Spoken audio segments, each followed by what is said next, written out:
Amis holistes, bonsoir. Alors comme vous le remarquerez, je ne suis pas du tout retourné dans ma cave. Oui, parce que j'ai eu un petit souci avec des entrées d'eau.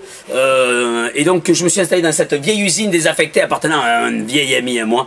Qui donc a eu la gentillesse de me laisser installer ma table, voilà, avec mon plumier, mon bougeoir, mon plateau, mon plateau de, excusez-moi, mon plateau d'aparté, donc pour les conventions ou même à la maison, très important les apartés, très important. On en parlera d'ailleurs parce que j'ai vu encore récemment des choses qui sont, à mon sens, pas très pertinentes. Alors au sommaire, aujourd'hui, nous allons parler d'un petit truc que j'ai créé, que j'ai imaginé il y a quelques temps de ça, et avec mon neveu Guillaume qui était là hier soir, on a fait une petite partie de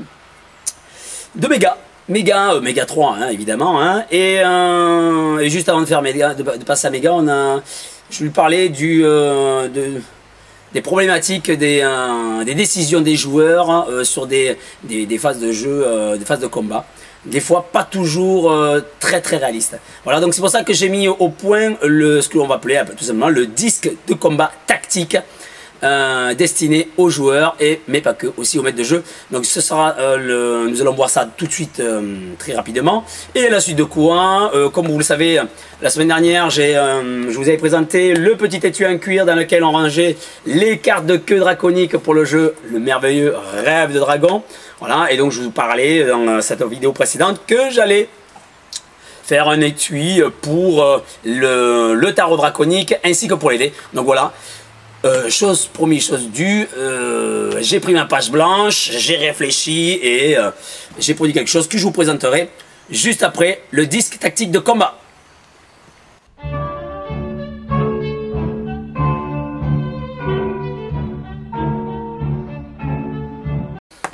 Alors, le disque tactique de combat, qu'est-ce que c'est? Eh bien, en fait, c'est un outil que vous allez utiliser pendant les phases de combat. Mais avant, juste avant la phase de combat, on a tous vécu ça.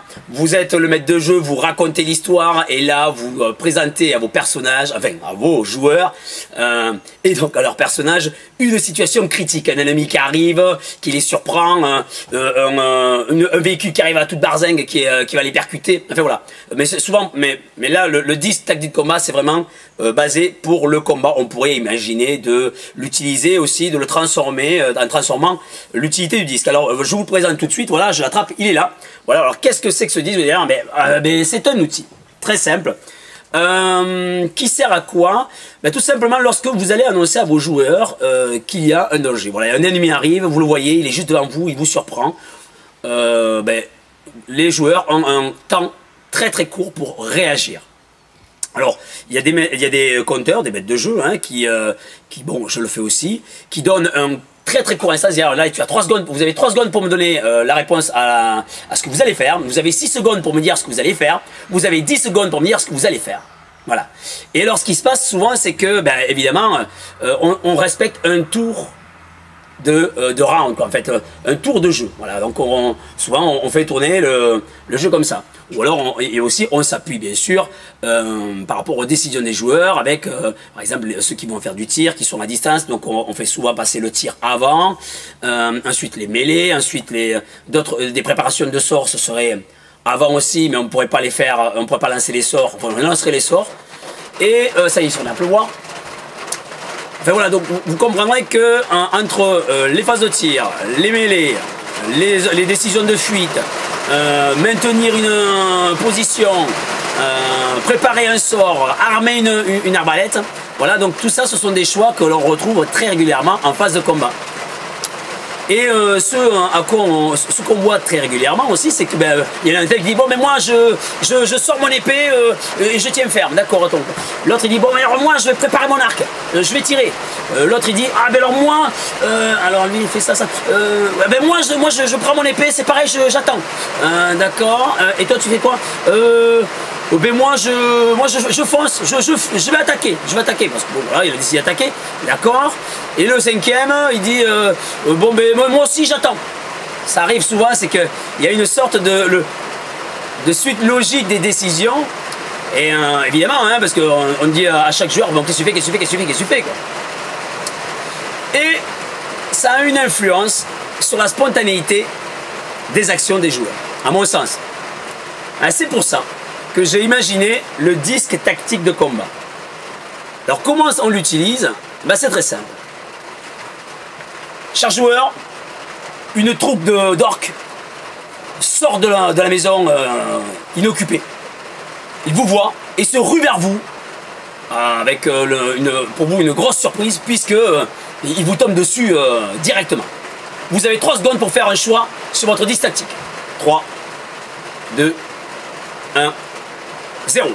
3, 3, 1, 1, 3, 5, 4. Vous allez dire, mais qu'est-ce que ça veut dire?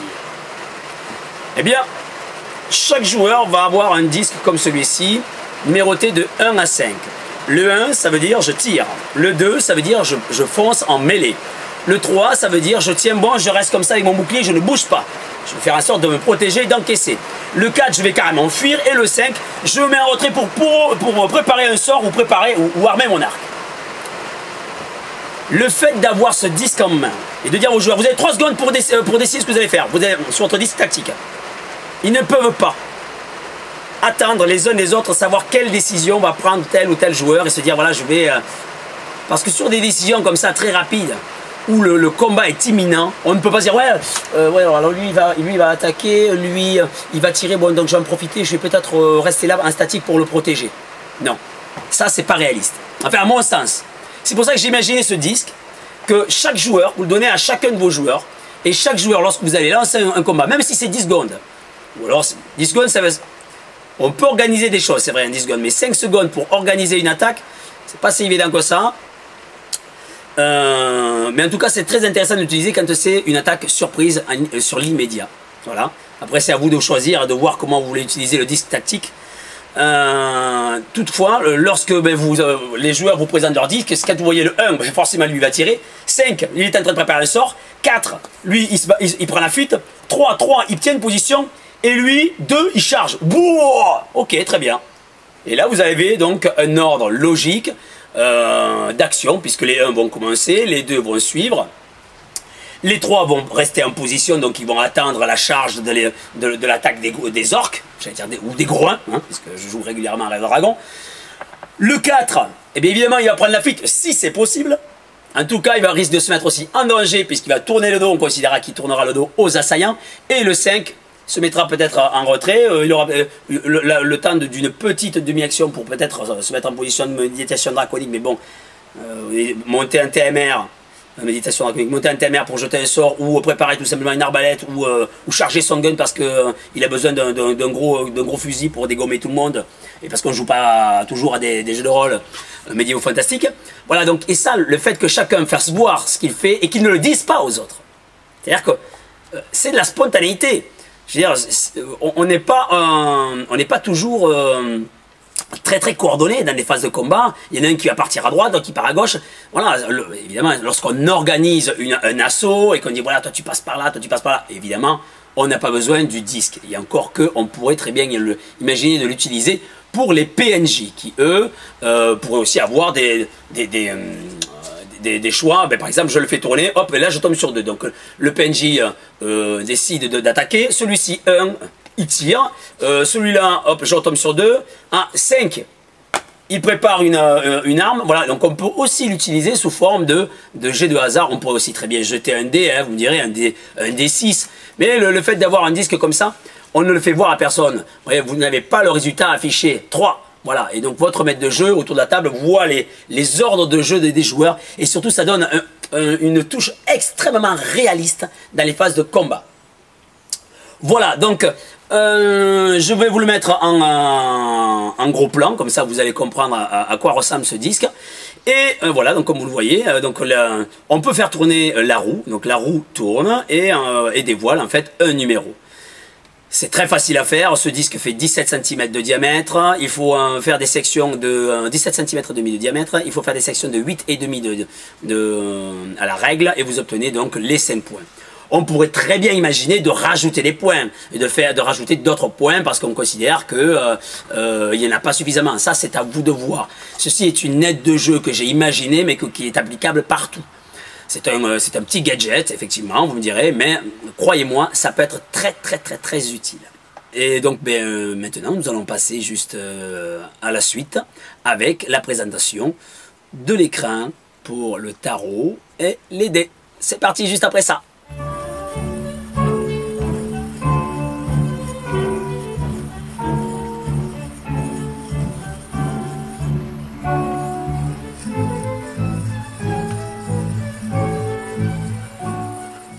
Eh bien voilà, donc chose promise, chose due, comme je vous disais. Donc qu'est-ce que j'ai fait? J'ai pris la page blanche. J'adore les pages blanches. C'est vraiment quelque chose que je trouve de très intéressant, la page blanche. C'est la même chose pour les scénarios.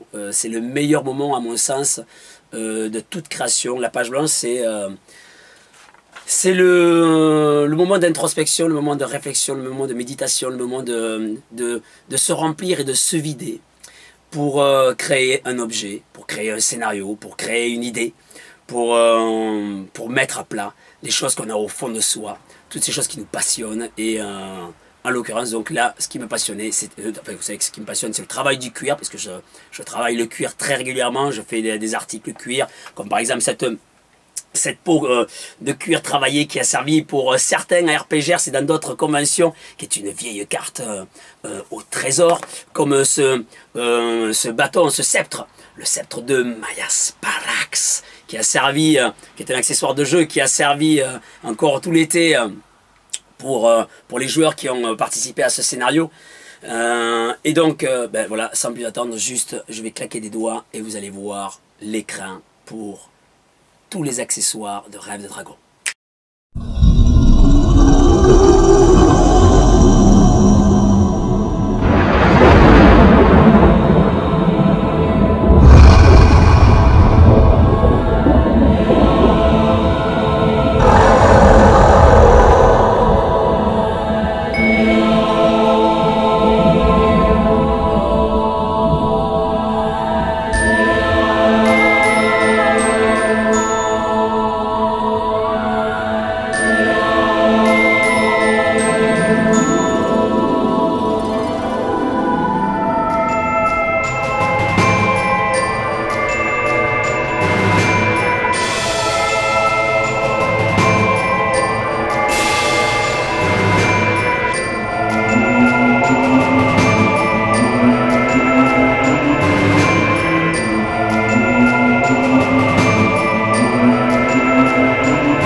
Et bien voilà, donc j'espère que cette découverte de cet écrin vous aura plu. J'ai pour habitude de dire que la passion mène ma vie. Et voilà, et quand la passion est là, on fait des choses comme ça.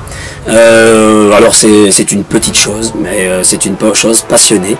Et alors je vais vous souhaiter une bonne fin de journée, ou une bonne journée, selon à quel moment vous regardez cette émission. Et je vous dis à très très vite, hein, avec une nouvelle vidéo vous présentant un tuto ou peut-être autre chose de diorama. Je sais qu'on m'a demandé des dioramas récemment, donc je vais peut-être faire quelque chose concernant des dioramas, peut-être des dioramas contemporains, quelque chose d'urbain, mais toujours donc facile, pas cher et de vite réalisé. Voilà. Donc, donc à très très bientôt. Merci de me suivre. N'oubliez pas de vous abonner. N'oubliez pas. Et mettez des commentaires. Ça me fait franchement plaisir d'avoir des commentaires. Vous pouvez casser même. Hein, c'est pas grave. Moi, je peux dire des bêtises. Hein. En tout cas, des commentaires, c'est très très très important pour moi. Et si vous vous abonnez, c'est mieux aussi.